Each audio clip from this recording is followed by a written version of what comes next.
ఎస్కోట మండలం పోతనపల్లి గ్రామంలో శాసనసభ్యులు శ్రీమతి కోళ్ల లలిత కుమారి గారి ఆధ్వర్యంలో ఇంటింటికి తెలుగుదేశం కార్యక్రమం అత్యంత ఉత్సాహపూరిత వాతావరణంలో జరిగింది. ఈ కార్యక్రమంలో భాగంగా ప్రతి ఇంటికి వెళ్లిన శ్రీమతి కోళ్ల లలిత కుమారి గారు గత 2 ఏళ్లుగా టీడీపీ, జనసేన, బీజేపీ కూటమి ప్రభుత్వం అమలు చేస్తున్న అభివృద్ధి మరియు సంక్షేమ పథకాల గురించి ప్రజలకు సమగ్రంగా వివరించారు.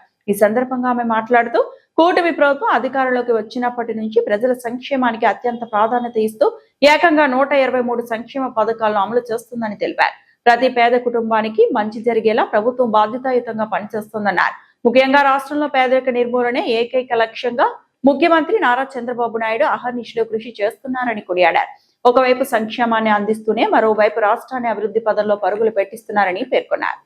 కుటుంబంలో ఎంతమంది చదువుకుంటే అంతమందికి తల్లికి వందనం, తల్లి అకౌంట్కి డబ్బులు ఇవాళ వేయడం జరుగుతుంది. 2వ సంవత్సరం డబ్బులు కూడా మొన్నే వేసేసాం. అదేవిధంగా దీపం పథకం ద్వారా గ్యాస్ బండలు 3 ఉచితంగా ఇస్తున్నాం. స్త్రీ శక్తి ద్వారా ఉచితంగా మన మహిళలందరికీ బస్సు సౌకర్యం, ఫ్రీ బస్సు కల్పించాం. అలాగే చేనేత కార్మికులకి 200 యూనిట్లు విద్యుత్, ఫ్రీ విద్యుత్ ఇస్తున్నాం. వాళ్ళకి చేనేత కార్మికులకి ఎవరైతే చేనేత బట్టల నేత చేస్తున్నారో వాళ్ళకి ప్రతి ఒక్కరికి ఆ చేనేత సంఘంలో సభ్యులైతే 25,000 రూపాయలు వాళ్ళ అకౌంట్కి ఉచితంగా వేస్తున్నాం, ఆ మగ్గానికి సంబంధించి దారం కొనుక్కోవడానికి. మరి అదేవిధంగా మన ఆటో డ్రైవర్లకి అనేక ఇబ్బందులు, ఒడిదొడుగులు పడుతున్నారు మా సోదరులని 15,000 రూపాయలు ఉచితంగా ఆటో మిత్ర అని చెప్పి ప్రోగ్రాం పెట్టి వాళ్ళకు ఉచితంగా కూడా గత సంవత్సరం డబ్బులు వేయడం జరిగింది. అదేవిధంగా మరి అన్నదాత సుఖీభవ గత సంవత్సరం 20,000 వేసాం. మరి ఈ సంవత్సరం ఒక విడత డబ్బులు కూడా వేయడం జరిగాయి.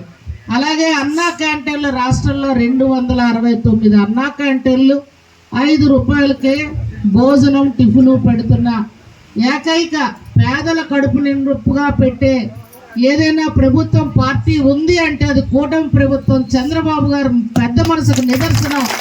అదే అన్నా క్యాంటీన్, పేదవాడు కడుపు నిండా అన్నం పెడుతున్న అన్నా క్యాంటీన్లు కూడా 269 ఇప్పటికే ప్రారంభించాం. మన నియోజకవర్గంలో కొత్త వలసలో అన్నా క్యాంటీన్ని మనం ప్రారంభించుకున్నాం.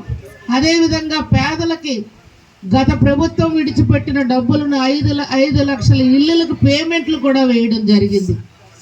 మనం అందరం తెలుసుకోవాలి, కొత్త స్కీమ్స్ ఇంకా మేము మొదలు పెట్టలేకపోయాం, కానీ పాత బకాయిలన్నీ 5 లక్షల ఇళ్ళకు డబ్బులు ఇచ్చాం. అదేవిధంగా ఎన్టీఆర్ ఉచిత వైద్య సేవలు ఇవాళ అందజేస్తూ ఉన్నాం.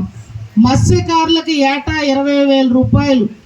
ఎవరైతే మన నెల్లిమర్ల, మన నియోజకవర్గంలో అక్కడక్కడ పెద్ద చెరువులు లేవు, కానీ నెల్లిమర్ల కాన్స్టిట్యున్సీలో ఉన్న మత్స్యకారులకి సంవత్సరానికి వేటకెళ్ళలేని సందర్భంలో 20,000 రూపాయలు ఉచితంగా ఒక్కొక్క కుటుంబానికి ఇస్తూ, నెలకి ఒక వ్యక్తికి బియ్యం కూడా అక్కడ 25 కేజీలు బియ్యము, అక్కడ కిరసనాయిలు, ఎక్కడ కూడా కిరసనాయిలు లేదు కానీ అక్కడ కిరసనాయిలు, దీపం బుడ్లు కూడా ఆ మత్స్యకారులకి వాళ్ళు ఉచితంగా కూడా ఇన్ని సంక్షేమ పథకాలు మనం ఇవ్వడం జరుగుతూ ఉంది.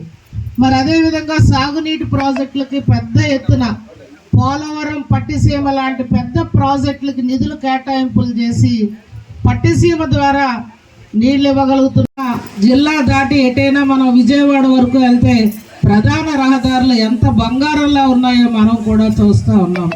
అదేవిధంగా సబ్సిడీతో డ్రిప్ ఇరిగేషన్లు మన ప్రాంతంలో లేవు, కానీ రాయలసీమ జిల్లా, ఉభయ గోదావరి జిల్లాలో రైతాంగాన్ని విపరీతంగా డ్రిప్ ఇరిగేషన్ పరికరాలు వాడుకుంటారు.